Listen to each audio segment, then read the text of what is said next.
la mythologie chinoise, on parle d'un oiseau mythique si rare et si beau que sa présence seule est synonyme d'harmonie et de prospérité. On appelle cet oiseau le Fenghuang. Tout comme le Qilin, le Fenghuang est une créature légendaire associée à l'ascension au trône d'un nouvel empereur chinois.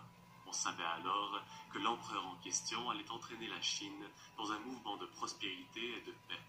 On dit également qu'il arrivait que le Fenghuang apparaisse lorsqu'une personne importante et bienveillante mourait. En effet, cet oiseau fabuleux a été vu aux côtés du Qilin à la fin du règne de l'empereur jaune, Huangdi, comme pour symboliser la bonté et le bien qu'il avait fait pour son peuple lorsqu'il régnait encore, mais également pour souligner la fin d'une ère et le début d'une nouvelle. Dans le passé, le Fenghuang était décrit comme étant deux oiseaux singuliers au lieu d'une seule créature.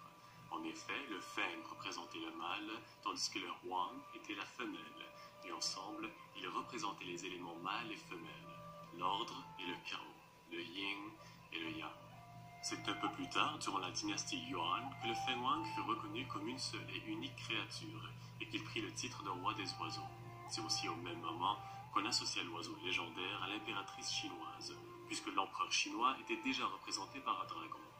Les origines du Fenghuang dans l'histoire remontent jusqu'aux environs du XVe siècle avant Jésus-Christ, durant la dynastie Shang. Mais plusieurs théories suggèrent qu'il faisait déjà partie du folklore traditionnel chinois bien avant cela.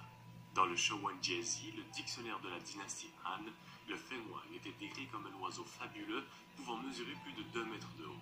Il avait un bec de coq, le visage d'une hirondelle, le cou d'un serpent, le dos d'une tortue, les pattes postérieures d'un cerf et le tout qui se finit avec une queue de poisson. Mais bon, avec le temps, la description du Fenghuang a beaucoup changé, et aujourd'hui, il est représenté sous une forme beaucoup plus élégante.